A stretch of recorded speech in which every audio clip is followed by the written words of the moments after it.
The first story is called Generational Gap, which is mostly about intergenerational trauma and coping and healing from that trauma. So I'll read the opening scene and middle scene and the end scene from this story. Come on, over here. I deftly craned my neck in the direction of the voice to see a tall and slender teenage boy pointing off into the distance, a small bundle clutched in his arms. Come on, Mom, hurry! I turned in the opposite direction, my eyes blinded by a low westward sun. Squinting, I spied many figures approaching, swift and mechanical, a swarm of horsemen. An instant feeling of urgency surged through my veins. Here, I'll take her, I said, reaching for the soft bundle in my son's grip. Go on ahead and find something to block the entrance to the canyon. We can't let them get to the others.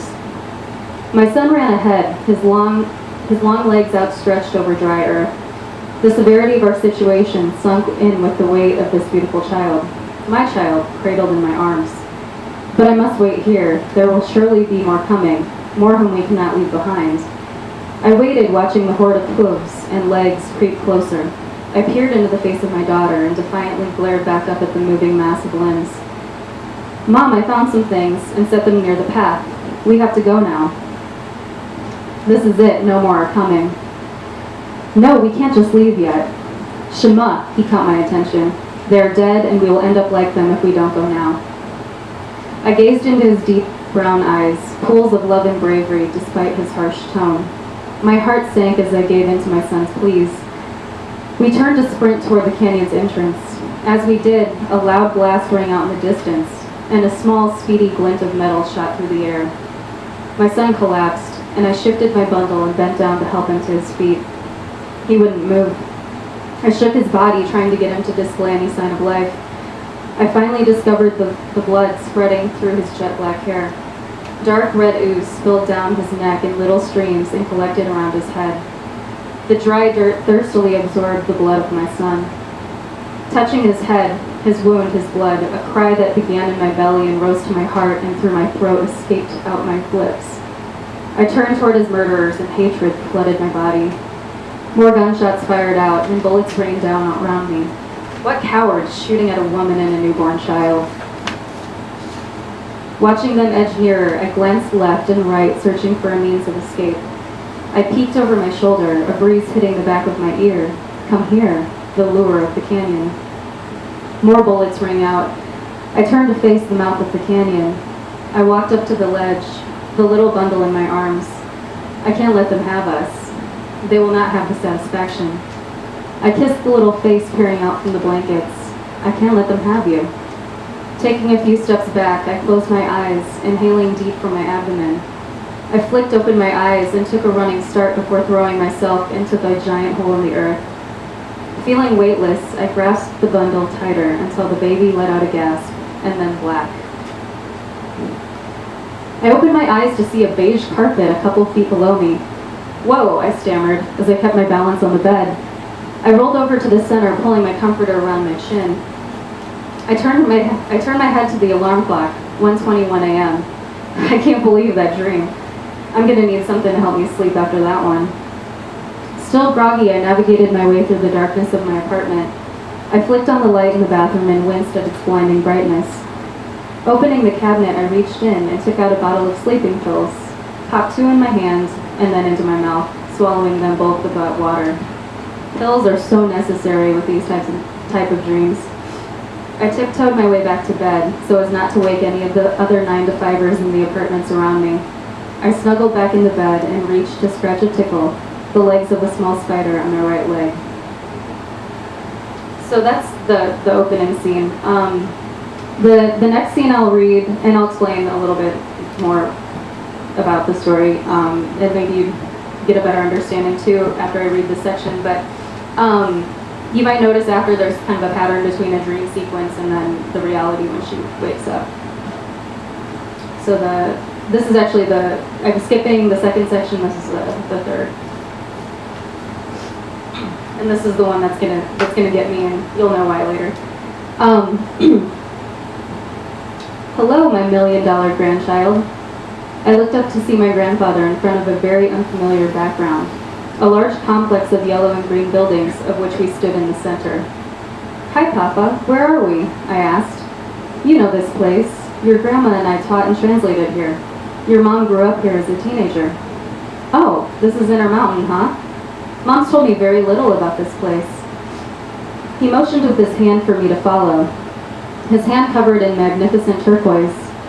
We walked along a path toward one of the larger buildings. "This is not a good place, Memory. Your grandma and I witnessed many awful things here, and we tried to keep your mom and your aunts and your uncles away from it all. But they eventually heard about the beatings, the suicides, the murders, and now you are hearing about them." Papa grabbed my hand, and a flood of memories rushed into my body and collected in my brain. A montage of children being beaten for speaking their own languages, of children being tortured into becoming civilized, of children feeling such an absence in their hearts that they resolved upon slitting their own throats or hanging themselves with their bed sheets, of children being raped by the very people trying to educate them, of children trying to escape the horror of the boarding schools, only to be captured and re-emerged back into the system. I shivered at the sight of all of this. I opened my eyes and the whole world was spinning in front of me. I tried to keep my balance, but began a slow descent to the ground. My grandfather, despite his old age, effortlessly moved and held up my collapsing body. I lay against him for a while, until I was able to stand on my own. I heard voices near the other side of the complex. I looked over to see a group of children playing on a makeshift baseball diamond. Papa looked over too. "I've got to get going soon. They need a protector over there." I nodded. "Can I stay and look around?"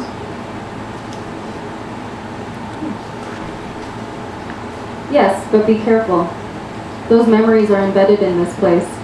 You could run into something that will hurt you." We hugged, feeling the power across the generations. "This is not goodbye, because I will see you again," I said. "That's right, I'll go on that." We parted and I continued on the path toward the big yellow brick building. I walked up a few narrow stairs to the large doorway, boasting an equally giant green door. I grabbed the knob and turned, putting my entire mass against the door. The stubborn slab finally gave way, its resistance forcing the question of whether or not I wanted to witness what lay therein. I quietly stepped in, unable to see anything in the dark. My eyes finally adjusted. The slivers of light penetrating through the windows became enough to guide me around. I turned right down a hallway, a row of rooms on either side. I stepped into one room, 2 mattresses pushed up against opposing walls, 2 windows with barriers across them, a dresser, and a desk. It looked more like boarding for mental patients rather than students. I continued walking down the hall, figuring that all of the rooms would be the same. I came to the end of the hall, where a flight of stairs could take me up or down. I descended the stairs into even more darkness. Maybe this was a bad idea, I thought, looking back to the top of the staircase. I continued, arms outstretched to feel my way around. I found my way into a large restroom. I could barely make out the things around me. Rows of stalls without doors, a few sinks across one wall, concrete floor, rusted pipes of different circumferences along the ceiling, dripping water down the walls. I stopped at the end of the row of toilets to see one toilet sitting out in the open. At that moment, a strange noise generated from the pipes. I looked up at them. They started leaking even further. A bulge made its way through one of the larger pipes but stopped. Something was stuck in it. What the hell could it be? I stepped closer to the pipes and stood on the toilet to further examine the problem. Water sprayed into my face. I wiped it away. Water rushed through the cracks quicker and quicker. Panic took me over. I jumped down off the toilet just as the pipes burst open, a waterfall raining down onto the porcelain and onto the floor. The bulge came spewing out and drifted to a halt at my feet. I looked down and my head spun out of control. I bent down to make sure I was really seeing this. A bloody package of flesh, umbilical cord wrapped around the tiny body. I took one last breath and fainted into the collection of rushing water. And then black. Feeling water drip down my face, I immediately reached up with both hands to wipe it away. My eyes shot open, finally realizing I was bathed in my own sweat. I exhaled deeply, my heart still racing from the bloody image implanted in my brain. A cold shudder ran across the length of my spine. I sat up, reaching to pull my knees tight, hugging them against my body. I glanced over at the clock, 3:01 a.m. Yikes, I thought, yanking the covers off of me and getting up out of bed. I went to the kitchen for my emergency pack. No, I decided. To get back to sleep after that dream requires something stronger, perhaps a shot. I had gotten rid of all my hard liquor about a month ago. I did, however, have a few beers left over. I'll settle for one of those. I sipped the beer, considering the images in my dreams. I'm not sure where I get these things. I mean, no one in our family talks about this stuff. Everyone knows these things happened, sure. The invasion of the Spaniards, the long walk, the boarding school experience. We all know these things happened, but no one talks about them in detail. I understand why. I know the power and value behind words and thoughts, despite the loss they experience in the colonial world. I just can't understand how I can be haunted by such things that I did not experience or witness. I finished up my beer, feeling a sudden sensation of guilt as I stood up to throw it in the recycle bin. I walked back to my bedroom and tried to get comfortable again. I squirmed around for a while, thinking about my dream, the images caught in the memories of... Oh, I messed that up. I'm gonna have to redo that. Sorry, guys. I squirmed around for a little while, thinking about my dreams, the images caught in the spider webs of memory. So that's the end of the third scene. The parts I left out, the second and fourth sections, are pretty graphic. I would try to read them out loud, but I don't think I could get through them. They're very emotional, and so yeah, I'm gonna refrain from reading those.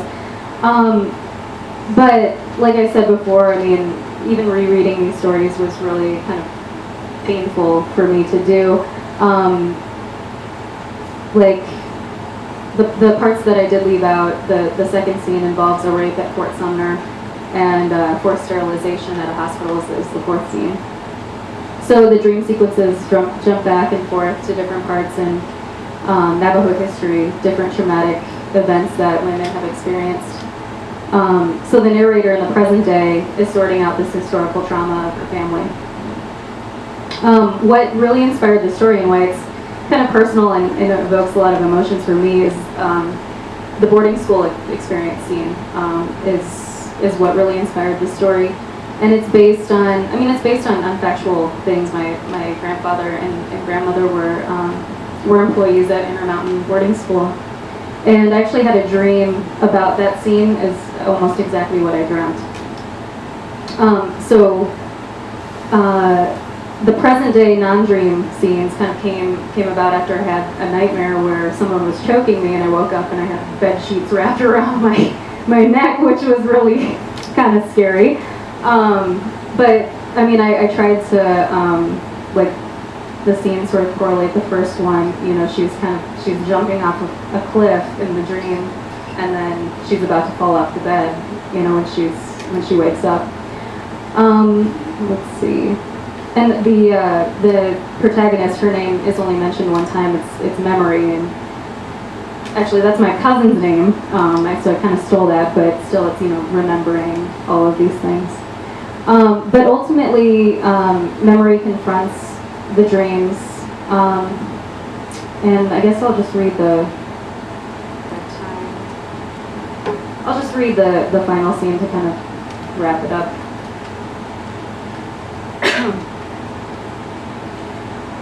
Aware of being in my own room, I tried moving my body. I opened my eyes, but still could not move. The tangle of 1,000 spiders ran up and down my legs, my torso, my arms, even my head. I blinked, my eyes the only part of me I had any control over. I strained them toward the clock, 4 a.m.